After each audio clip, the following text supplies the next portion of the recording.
Assalamualaikum warahmatullahi wabarakatuh. Alhamdulillahirabbil alamin. Alladzi nahmaduhu wa nasta'inuhu wa nastaghfiruh wa na'udzubillahi min syururi anfusina wa min sayyiati a'malina. May yahdihillahu fala mudhillalah wa may yudlil falan tajida lahu waliyyan mursyida.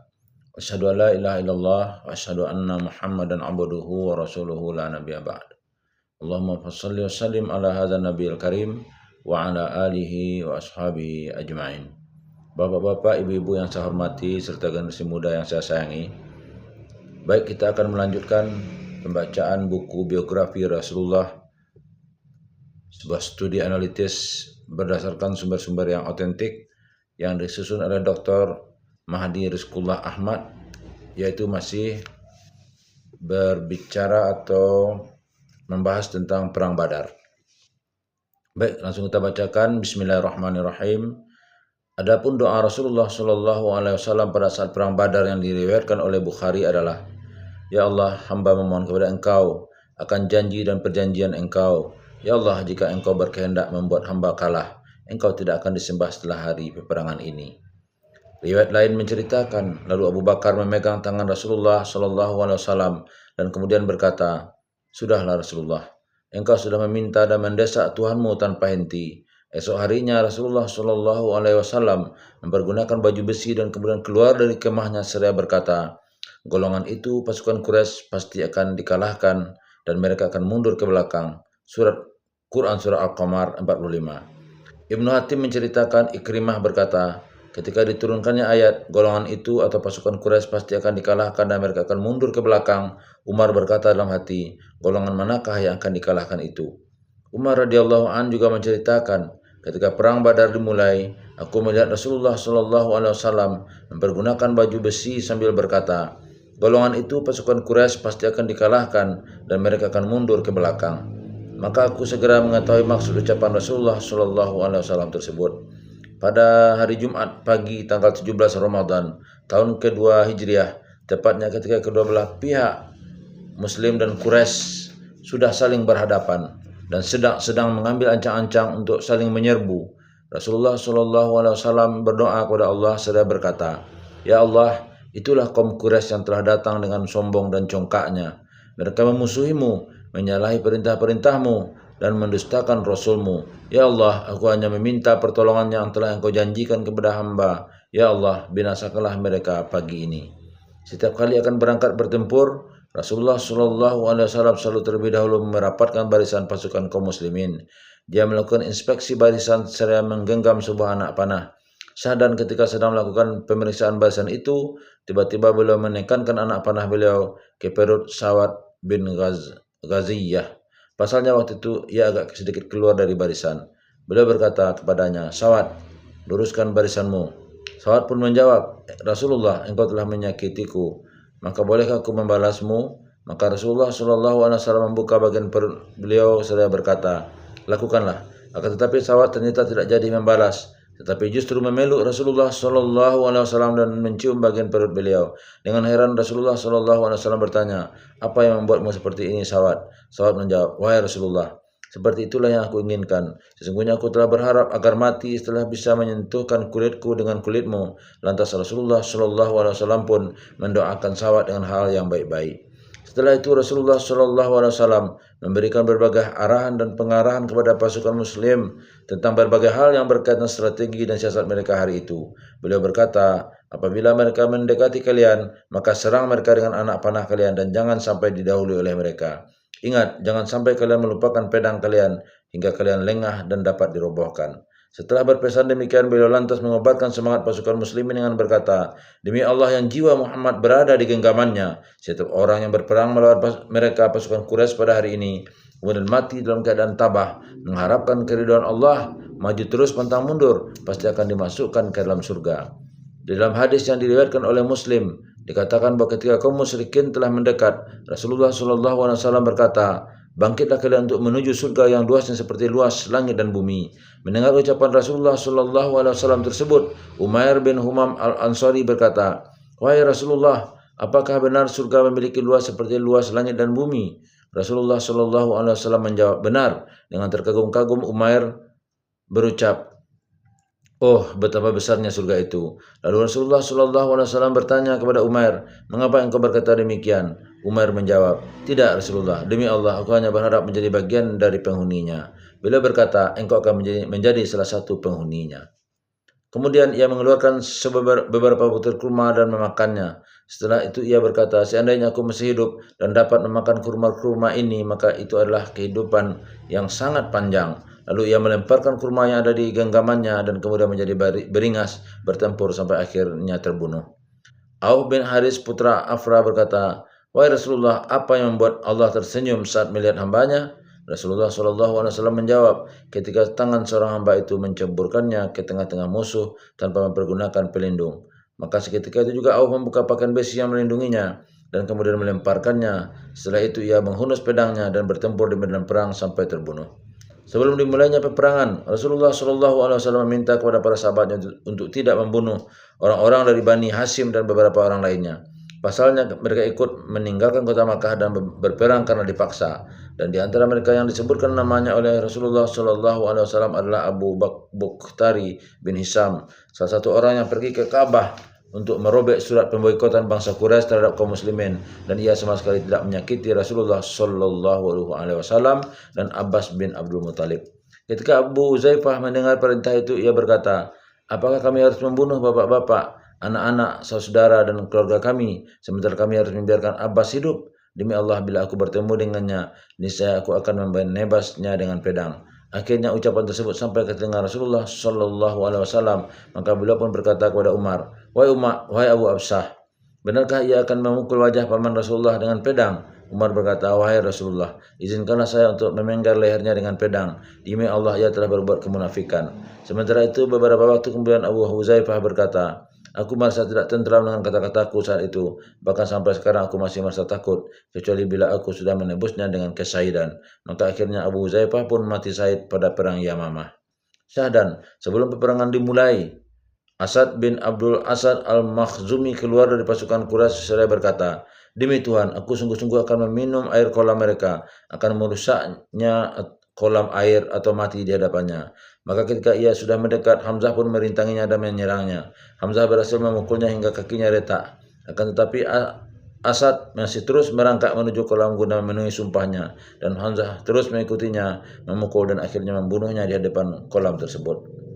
Pertempuran 1 lawan 1. Setelah Al-Aswad terbunuh, 3 orang pasukan berkuda Quraisy maju ke depan seraya menentang pasukan muslimin untuk melakukan pertempuran 1 lawan 1.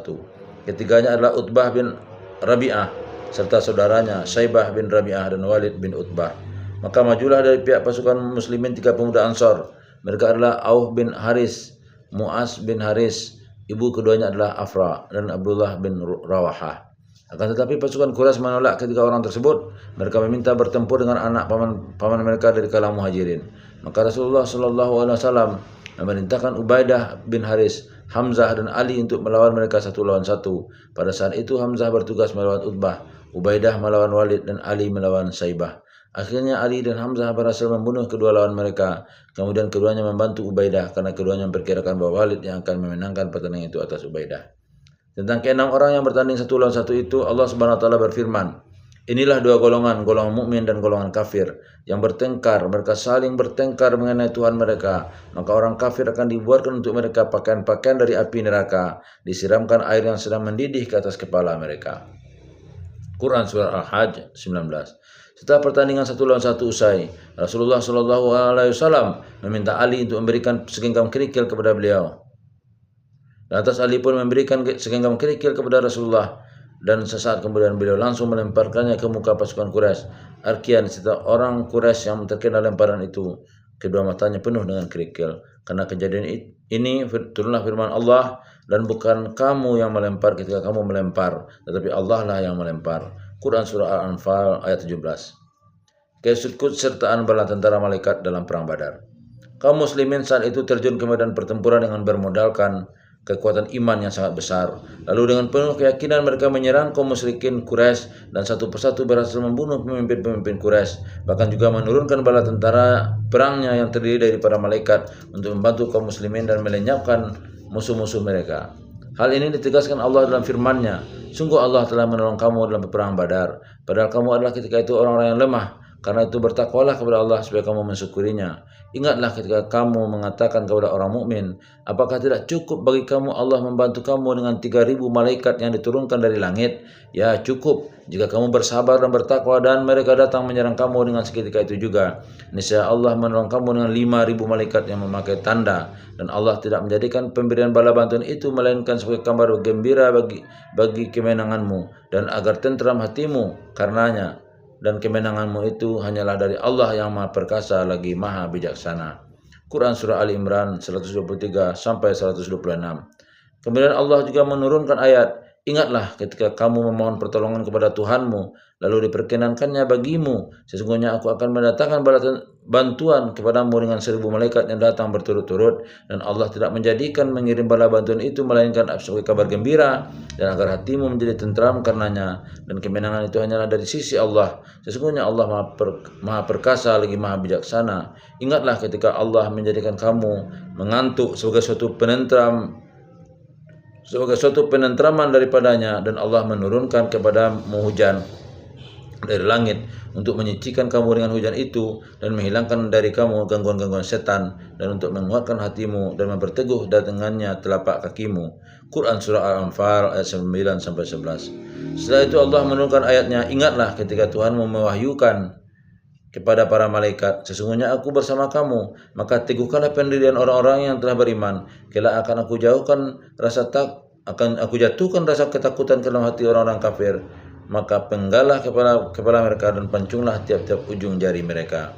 Quran Surah Al-Anfal ayat 12. Hal senada juga banyak diriwayatkan dalam hadis-hadis Muslim. Misalnya tentang fakta di atas, ia meriwayatkan ketika seorang tentara Muslim akan menyerang seorang tentara musyrik di depannya, tiba-tiba ia mendengar pukulan cemeti di atasnya dan suara seorang penunggang kuda berkata, majulah hai Zum.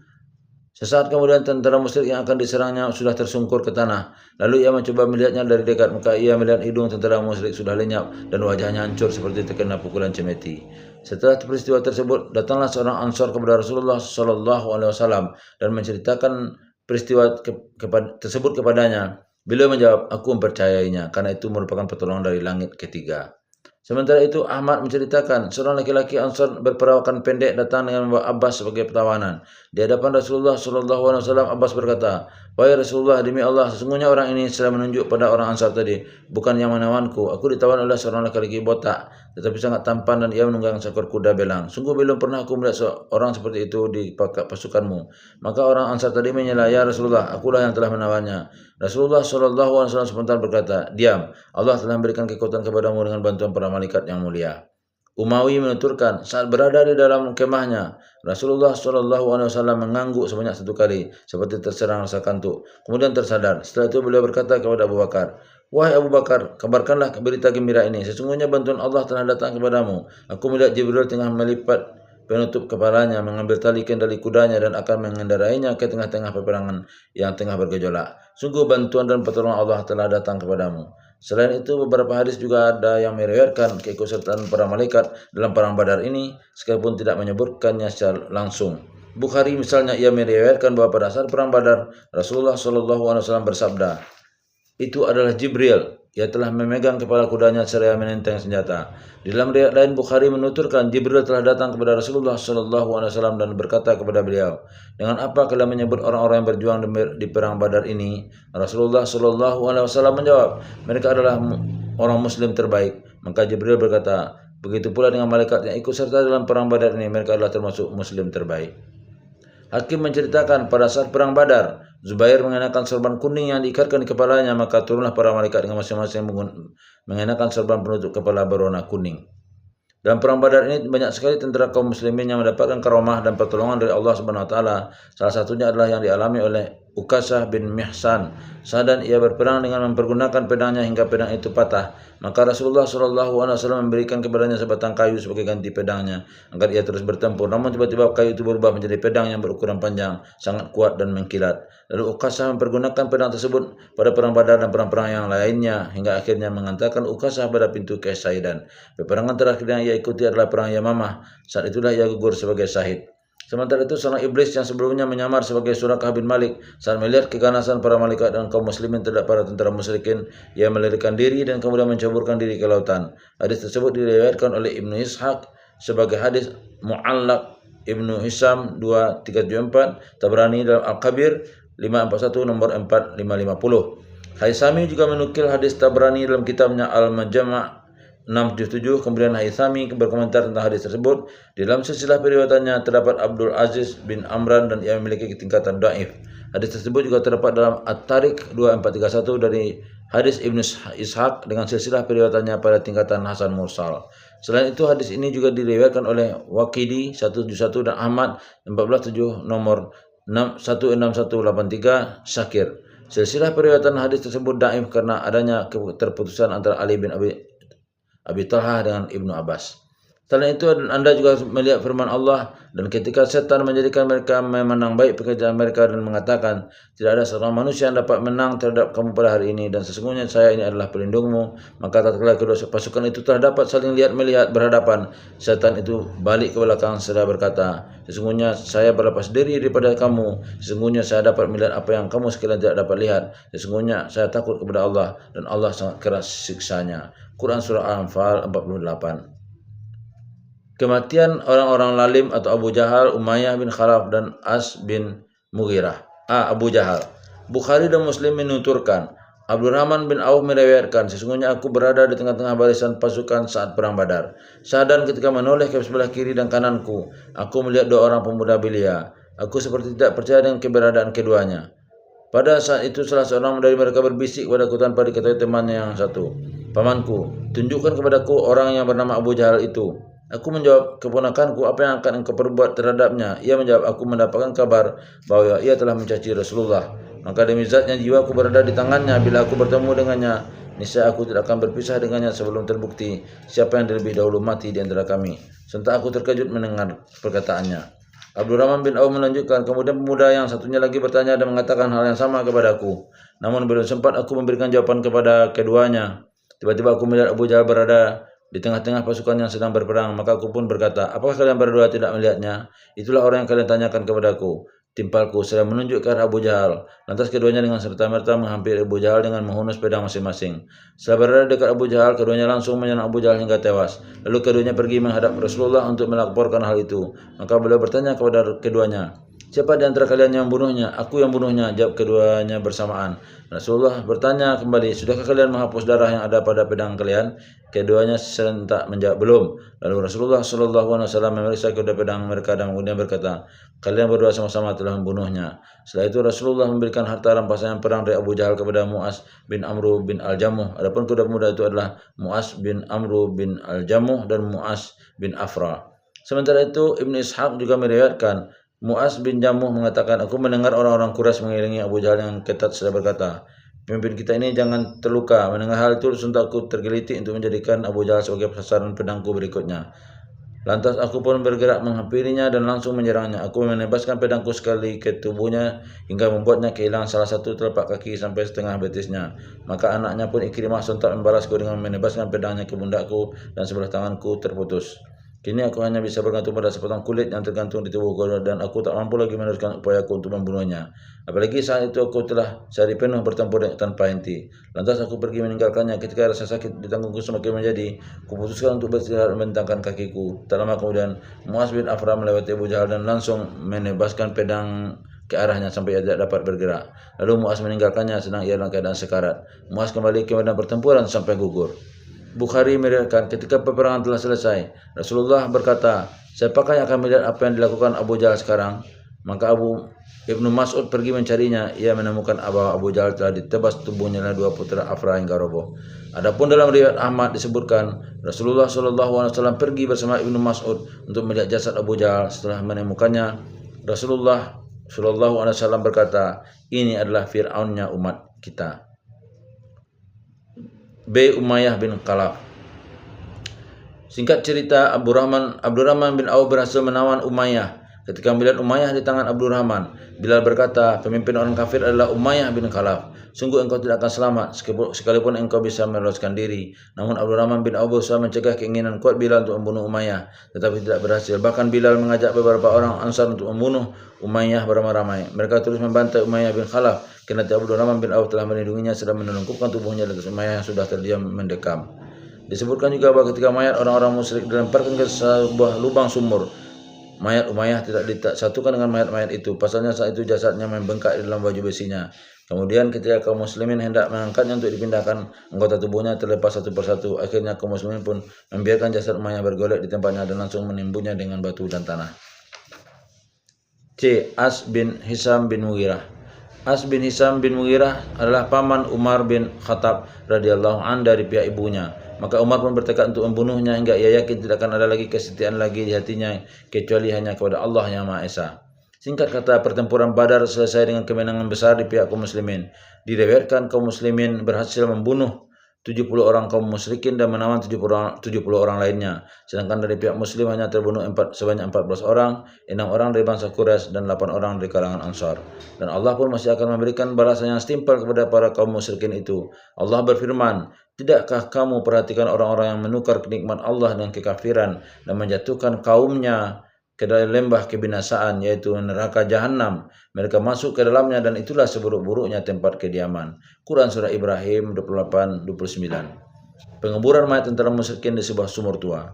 Bukhari, Muslim, Ahmad, Ibnu Ishaq dan yang perawi lainnya menuturkan, seusai perang Badar, Rasulullah SAW memerintahkan kaum muslimin untuk menguburkan 24 mayat tentara Quraisy. Lalu mereka melemparkan mayat-mayat itu ke dalam sebuah lubang sumur tua yang ada di sekitar lapangan Badar dengan sesuka hati mereka. Sudah menjadi kebiasaan setiap kali berhasil mengalahkan satu kaum dalam sebuah pertempuran, Rasulullah SAW tidak pernah langsung pergi, tetapi menetap di tempat itu hingga 3 hari lamanya. Demikian halnya pada perang Badar tersebut. Namun baru saja memasuki hari ketiga, Rasulullah SAW sudah memerintahkan pasukan muslimin untuk segera bersiap-siap meninggalkan tempat itu. Beberapa sahabat menyiapkan kendaraan untuk Rasulullah SAW. Setelah semuanya siap, Rasulullah SAW dan para sahabat yang mengikuti beliau dari belakang pun pergi meninggalkan tempat itu. Menyadari akan keanehan ini, para sahabat pun berkata, Rasulullah SAW tidak pernah meninggalkan tempat cepat ini kecuali karena satu hal yang penting. Arkian, ketika melewati lubang tua tempat pembuangan mayat para tentara kaum Quraisy, kaum musyrikin, Rasulullah SAW menghentikan langkahnya. Lalu beliau mendekat ke pinggir lubang tersebut dan kemudian memanggil beberapa nama dengan disertai nama-nama bapak mereka. Rasulullah SAW berkata, wahai fulan bin fulan, fulan bin fulan, dan seterusnya. Alangkah bahagianya kalian bila dulu mau menaati Allah dan Rasulnya. Sesungguhnya kami saat ini telah mendapatkan apa yang telah dijanjikan oleh Tuhan kami. Nah, apakah kalian juga sudah mendapatkan apa yang dijanjikan oleh Tuhan kalian? Dengan keheranan Umar pun bertanya kepada Rasulullah SAW, wahai Rasulullah, mengapa engkau berbicara kepada jasad yang sudah tidak memiliki ruh lagi? Rasulullah SAW menjawab, demi zat yang jiwa Muhammad berada di tangannya, kalian tidak lebih mendengar apa yang aku ucapkan dibanding mereka. Diceritakan pula bahwa ketika mayat-mayat tengah dilemparkan ke dalam lubang itu dan di antara mereka terdapat mayat Utbah bin Rabi'ah, Rasulullah SAW melihat wajah putra Utbah, Abu Huzaifah, maka beliau melihat wajahnya tiba-tiba berubah menjadi pucat pasi. Maka Rasulullah SAW pun berkata kepadanya, sepertinya keadaan bapakmu itu tengah mengusik hatimu. Abu Huzaifah menjawab, demi Allah tidak, wahai Rasulullah, aku tidak ragu dengan keadaan ayahku dan kematiannya. Akan tetapi aku tahu betul bahwa ayahku itu sebenarnya mempunyai pandangan, cita-cita dan keutamaan-keutamaan yang sangat aku harapkan dapat ia persembahkan untuk Islam. Akan tetapi ketika aku melihat apa yang menimpa ayahku, kematiannya dalam keadaan kafir dan keharapanku padanya yang masih menggebu, tentu saja aku menjadi bersedih karenanya. Mendengarkan hal itu, Rasulullah SAW pun mendoakan yang baik-baik untuk Utbah dan menasihatkan kebaikan kepada putranya Abu Huzaifah. Setelah pertempuran selesai, kemenangan berada di pihak pasukan muslim dan beberapa orang sudah ditawan. Seorang sahabat berkata kepada Rasulullah SAW, bagaimana bila kita sekarang mengejar kafilah yang sejak awal akan kita serang? Bukankah sekarang sudah tidak ada lagi yang akan membantu mereka? Lalu Abbas memanggil sahabat tersebut dan mengatakan kepadanya bahwa Rasulullah SAW tidak berkenan dengan hal tersebut. Maka sahabat itu berkata keheranan, mengapa demikian? Rasulullah SAW menjawab, karena Allah telah menjanjikan kepadamu satu dari 2 kelompok dan Allah telah memberikan apa yang telah dijanjikannya kepadamu. harta rampasan perang atau ghanimah. Kaum muslimin sempat berselisih pendapat tentang pembagian harta rampasan perang yang mereka peroleh dari perang Badar. Pasalnya saat itu tata cara dan hukum pembagian harta rampasan perang belum disyariatkan, dan tentang perselisihan itu Ubadah bin Samit menceritakan apa yang terjadi sebagaimana berikut. Kami keluar menyertai Rasulullah SAW dan kemudian berperang dalam perang Badar. Kedua belah pihak pun bertempur. Namun akhirnya Allah Subhanahu wa taala mencerai-beraikan musuh kami. Lalu salah satu regu pasukan kami mengejar mereka dan kemudian memerangi dan membunuh mereka. Sementara itu salah satu regu pasukan lain bertugas mengawasi perkemahan. Mereka terlihat sibuk mengumpulkan harta rampasan perang. Sedangkan satu regu pasukan lainnya bertugas menjaga Rasulullah SAW. Mereka selalu berada di samping beliau untuk berjaga-jaga jangan sampai ada satupun musuh yang dapat menyentuh Nabi ketika mereka lengah. Singkat cerita, malam pun tiba. Syah dan mereka pun berkumpul dan saling berdebat masalah harta rampasan perang yang mereka peroleh. Intinya mereka semua merasa berhak untuk mendapatkan bagian. Namun mereka yang bertugas mengambil dan mengumpulkan harta rampasan perang berkata, kami adalah yang mengambil dan mengumpulkannya, maka tidak ada seorang pun yang berhak memiliki bagian selain kami. Pernyataan ini langsung disaut oleh para tentara yang bertugas mengejar musuh. Kalian tidak lebih berhak dari kami dalam mendapatkan bagian tersebut, sebab kami yang telah memisahkan harta itu dari pemiliknya. Ujar mereka memberi alasan. Lantas para pengawal Rasulullah SAW pun ikut menyahut, kalian semua tidak lebih berhak dari kami untuk mendapatkan bagian itu. Kami telah mengiringi dan menjaga Rasulullah dengan penuh kewaspadaan. Kami khawatir akan ada musuh yang melancarkan tipu daya untuk mencelakai Nabi, sehingga kami pun terus berjaga dan mengawalnya. Bantah mereka. Karena kejadian inilah maka Allah berfirman, mereka menanyakan kepadamu tentang pembagian harta rampasan perang. Katakanlah harta rampasan perang itu kepunyaan Allah dan Rasul. Sebab itu bertakwalah kepada Allah dan perbaikilah perhubungan di antara sesamamu dan taatlah kepada Allah dan Rasulnya jika kamu adalah orang-orang beriman. Quran Surah Al-Anfal ayat 1. Setelah mendapat petunjuk dari ayat tersebut, Rasulullah SAW membagi harta rampasan saat itu kepada seluruh kaum muslimin secara merata. Adapun dalil yang menunjukkan bahwa harta rampasan tersebut diambil seperlimanya dahulu dan kemudian sisanya untuk 4/5-nya baru dibagikan pada seluruh kaum muslimin yang ikut andil dalam peperangan tersebut adalah hadis yang diriwayatkan oleh Bukhari. Yang meriwayatkan Ali radhiyallahu anhu menuturkan, Rasulullah SAW telah memberiku bagian dari ghanimah itu sebagaimana yang telah dijanjikan oleh Allah, yaitu dari 1/5 harta rampasan tersebut. Rasulullah SAW juga memberikan bagian dari ghanimah tersebut kepada 9 orang sahabat yang tidak ikut berperang dalam perang Badar karena harus menunaikan tugas di Madinah dan karena memang adanya halangan yang membolehkan mereka tidak ikut berperang. Salah satu dari 9 orang tersebut adalah Utsman bin Affan. Saat itu ia tidak ikut berperang karena harus menunggu istrinya Ruqayyah binti Rasulullah yang tengah sakit. Pembagian ghanimah Badar ini dilakukan di Safra pada saat perjalanan pulang ke Madinah. Kaum muslimin juga membawa serta para tawanan perang ke Madinah dan sebelum sampai di Madinah, Rasulullah SAW telah mengutus Zaid bin Harisah dan Abdullah bin Rawahah untuk terlebih dahulu berangkat dan menyampaikan berita gembira tersebut kepada penduduk Madinah. Mendengar kabar kemenangan itu, para penduduk Madinah menyambutnya dengan sukacita yang disertai rasa keheranan dan tidak percaya. Terbukti ketika mendengar kabar tersebut, Usamah bin Zaid berkata, demi Allah aku tidak percaya sebelum aku melihat sendiri para tawanan tersebut. Di dalam sebuah riwayat juga dikatakan bahwa Saudah radhiyallahu an juga sangat terkejut ketika melihat kedua tangan Suhail bin Amr diikatkan ke lehernya dengan seutas tali. Lantas Saudah berkata, wahai Abu Yazid, benarkah kalian telah menyerahkan tangan kalian dan tidakkah kalian memilih mati secara terhormat? Mendengar hal itu Rasulullah SAW pun menyela, wahai Saudah, bukankah mati terhormat itu hanya di jalan Allah dan Rasulnya? Saudah menjawab, wahai Rasulullah, demi zat yang telah mengutusmu untuk menyampaikan kebenaran, sesungguhnya aku terkhilaf karena aku tidak bisa menahan perasaanku untuk mengatakan hal itu ketika melihatnya demikian. Para tawanan perang. Rasulullah SAW memusyawarahkan masalah penanganan para tawanan itu dengan para sahabatnya. Beliau meminta dari mereka untuk mengeluarkan saran dan pendapat tentang apa yang harus mereka lakukan terhadap para tawanan mereka. Maka Abu Bakar menyarankan agar Rasulullah SAW meminta uang tebusan untuk pembebasan tiap-tiap tawanan tersebut. Menurut Abu Bakar, hal itu akan menambah citra kekuatan kaum muslimin di mata orang-orang kafir. Dengan begitu siapa tahu mereka nanti tertarik untuk masuk Islam. Ujar Abu Bakar memberi alasan. Beda halnya dengan Umar, ia justru mengusulkan untuk membunuh para tawanan itu. Menurutnya karena orang-orang tersebut adalah para pemimpin orang kafir. Singkat kata, akhirnya Rasulullah SAW lebih cenderung untuk menerima pendapat Abu Bakar. Namun ternyata Allah SWT menurunkan sebuah ayat yang lebih memihak kepada pendapat Umar. Allah berfirman, tidak patut bagi seorang nabi mempunyai tawanan sebelum ia dapat melumpuhkan musuhnya di muka bumi.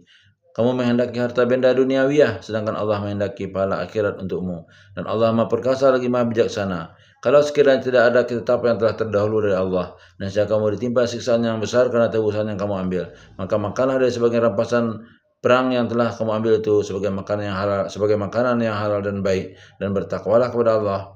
Sesungguhnya Allah Maha Pengampun lagi Maha Penyayang. Quran Surah Al-Anfal 67-69. Sebenarnya pada masa awal kedatangan Islam, mengambil tebusan dari tawanan itu masih dihalalkan. Setelah itu keputusan diserahkan kepada seorang pemimpin untuk menentukan apakah tawanan tersebut harus dibunuh, membayar uang tebusan, ataupun dibebaskan.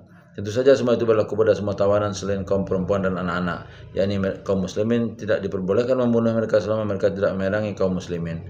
Allah berfirman, apabila kamu bertemu dengan orang-orang kafir di medan perang, maka pancunglah batang leher mereka, sehingga apabila kamu telah mengalahkan mereka, maka tawanlah mereka, dan sudah itu kamu boleh membebaskan mereka atau menerima tebusan sampai perang berhenti.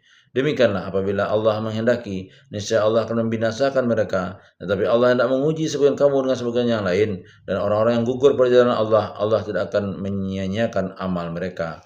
Quran Surat Muhammad ayat 4. Biasanya uang tebusan antara satu tawanan dengan yang lainnya berbeda-beda. Bila tawanan itu dari kalangan berharta, maka tebusannya adalah sebesar 4.000 dirham. Salah seorang tawanan yang dikenakan uang tebusan sebesar 4.000 dirham itu adalah Abu Wada'ah. Sedangkan tebusan untuk Abbas adalah 100 uqiyah. Untuk Aqil bin Abi Talib sebesar 80 uqiyah yang pembayarannya ditanggung oleh Abbas. Sedangkan tebusan untuk para tawanan lainnya adalah sebesar 40 uqiyah. Sedangkan tawanan yang dibebaskan Rasulullah SAW tanpa harus membayar tebusan adalah Amru bin Abi Sufyan. Ia dibebaskan sebagai ganti dilepaskannya Sa'ad bin Nu'man yang sempat ditawan oleh Abu Sufyan ketika sahabat itu tengah melakukan ibadah umrah. Adapun bagi para tawanan yang tidak mampu membayar uang tebusan tetapi bisa baca tulis, maka tebusannya adalah dengan mengajarkan baca tulis kepada anak-anak Ansar. Tentang hal ini Ahmad menceritakan, Ibnu Abbas menuturkan ada beberapa orang tahanan perang Badar yang tidak memiliki uang tebusan. Maka Rasulullah SAW memutuskan bahwa tebusan mereka cukup dengan mengajarkan baca tulis kepada anak-anak Ansar. Pada satu hari datanglah seorang anak laki-laki sambil menangis kepada ayahnya. Sang ayah bertanya, ada apa denganmu? Anak tersebut menjawab, guruku memukulku. Maka sang ayah marah dan berkata, kurang ajar. Agaknya ia ingin menuntut balas karena peristiwa perang Badar. Demi Allah, kamu jangan lagi berguru kepadanya. Selain itu Rasulullah SAW juga menerima sebesar apapun tebusan yang dibayarkan oleh mereka yang memang tidak mampu membayar tebusan sepenuhnya.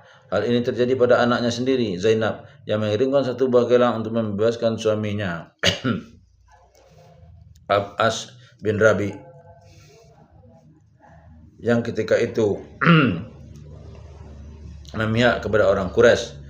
Tetapi kaum muslimin mengembalikan gelang tersebut dan membebaskan As bin Rabi. Semua itu dilakukan kaum muslimin karena melihat besarnya kecintaan Rasulullah SAW kepada Zainab. Dari keterangan tersebut kita dapat mengetahui bahwa Ibnu Rabi merupakan salah seorang tawanan yang dilepaskan kaum muslimin tanpa harus membayar tebusan. Selain itu Rasulullah SAW juga membebaskan orang-orang yang tidak mampu membayar tebusan tanpa tebusan apapun. Di antara mereka adalah Muttalib bin Hantab Al-Makhzubi, Saifi bin Abi Rifa'ah, dan Abu Azzah. Bahkan bisa jadi saat itu Rasulullah SAW membebaskan semua tawanan itu tanpa tebusan apapun.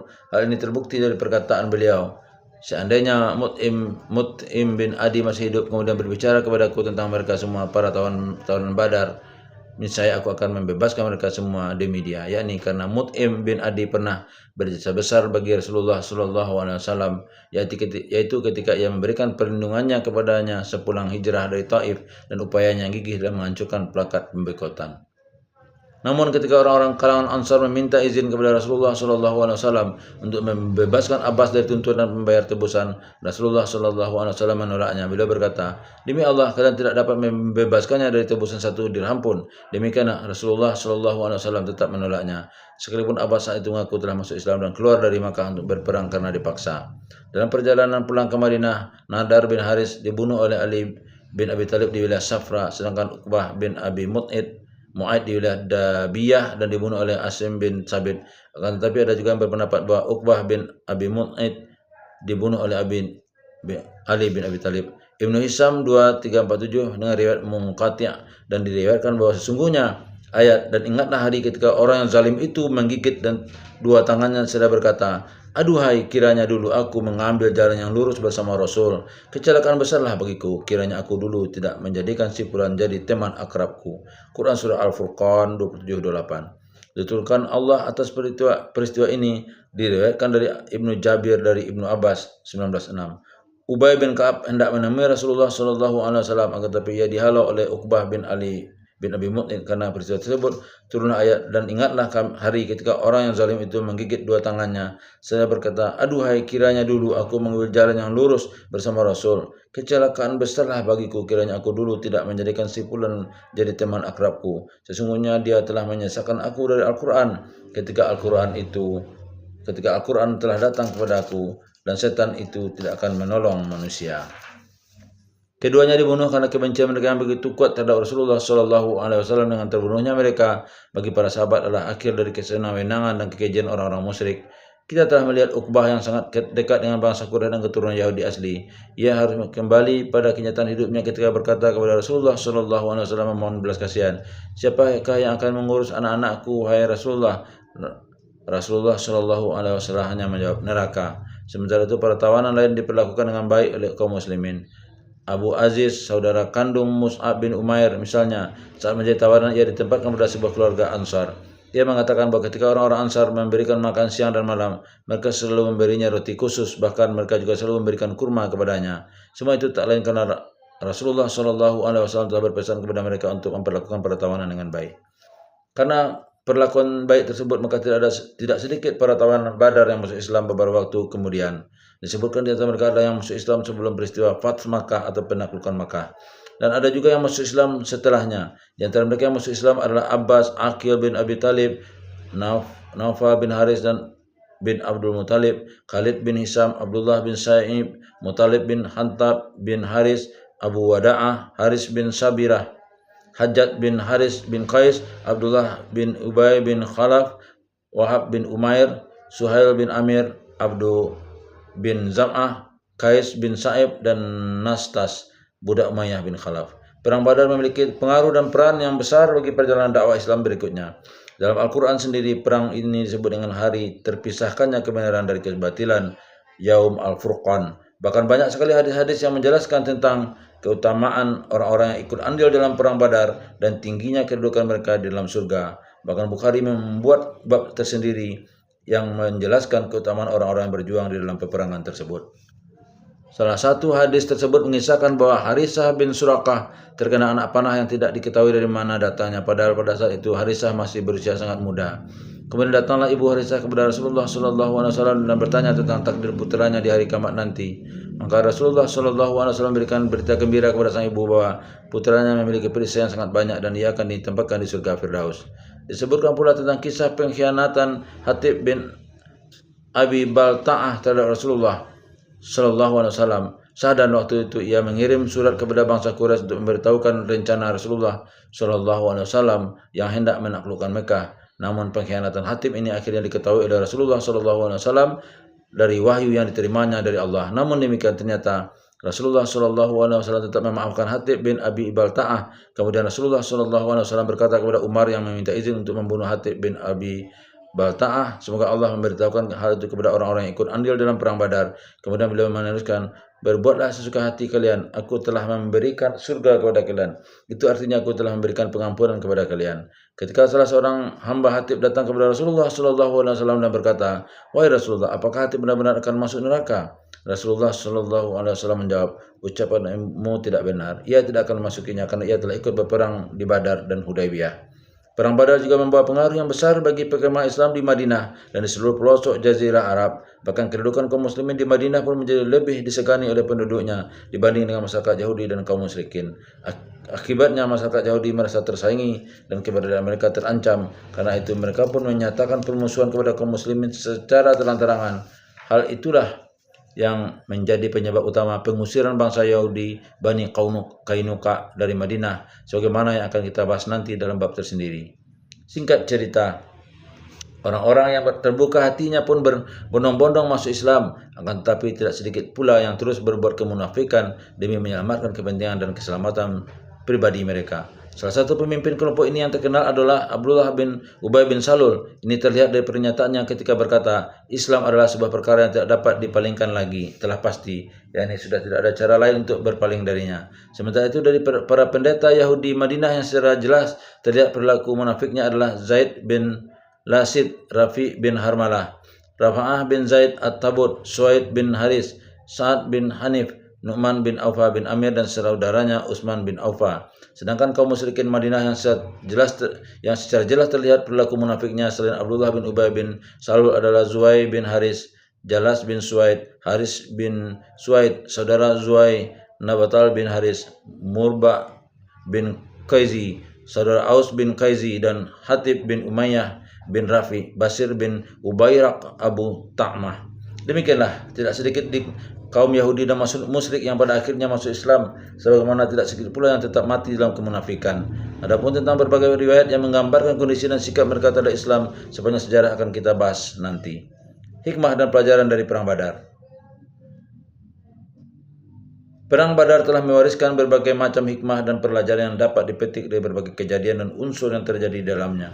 Di antaranya, diperbolehkannya membalas dendam terhadap musuh dengan cara membunuh kaum laki-lakinya, merampas harta mereka dan mengganggu keamanan jalur perdagangan yang mereka lalui, yakni karena beberapa tindakan ini berfungsi untuk melemahkan mental dan perekonomian musuh. B. Diperbolehkan mempergunakan mata-mata untuk mengetahui kondisi musuh dan strategi yang mereka rencanakan. C. Penegasan Rasulullah SAW atas pentingnya penerapan sistem syuro bagi pemerintah al-hal wal al-aqd. Lal hal wa al-aqd dan kaum muslimin secara umum. Bahkan sudah banyak dalil dari Al-Quran, hadis dan pernyataan Khulafaur Rasyidin yang menyatakan pentingnya prinsip musyawarah dan penerapannya dalam kehidupan masyarakat dan bernegara.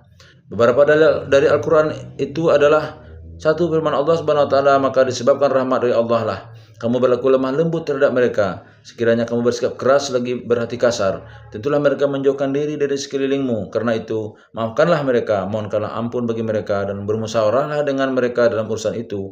Kemudian apabila kamu telah membulatkan tekad, maka bertawakallah kepada Allah. Sungguhnya Allah menyukai orang-orang yang bertawakal kepadanya. Quran Surah Ali Imran 159. 2. Dan bagi orang-orang yang menerima mematuhi seruan Tuhannya dan mendirikan sholat, sedang urusan mereka diputuskan dengan musyawarah antara mereka, dan mereka menafkahkan sebagian dari rezeki yang kami berikan kepada mereka. Quran Surah Asy-Syura 38. Sedangkan dalil dari sunnah Rasulullah SAW adalah: 1. Permusyawaratan beliau dengan para sahabatnya ketika akan menentukan apakah mereka akan keluar untuk melakukan perang Uhud atau tetap tinggal di Madinah. 2. Permusyawaratan beliau dengan beberapa orang sahabat ketika akan menentukan imbalan seperti dari hasil panen Madinah kepada beberapa kelompok yang bersedia keluar dari persekutuan dengan Yahudi. Dan tentunya masih banyak lagi kasus lain yang menggambarkan penghormatan Rasulullah SAW terhadap prinsip musyawarah ini. Dan semua itu dapat pembaca lihat dari beberapa peristiwa yang dipaparkan dalam buku ini. Terkait dengan penghormatan Rasulullah SAW terhadap prinsip dan azas musyawarah ini, Abu Hurairah radhiyallahu anhu berkata, Aku pernah melihat orang yang paling sering bermusyawarah dengan para sahabat-sahabatnya selain Rasulullah. Adapun dalil dari tindakan dan pernyataan para Khulafaur Rasyidin adalah: 1. Perkataan Umar bin Khattab ketika memilih seorang hakim. Sebab kekuasaan harus ditetapkan berdasarkan musyawarah. Barang siapa mengangkat dirinya atau orang lain menjadi seorang pemimpin tanpa melalui musyawarah dengan kaum muslimin, maka tidak ada yang dapat kalian lakukan kecuali membunuhnya. Barang siapa membaiat seorang pemimpin tanpa melakukan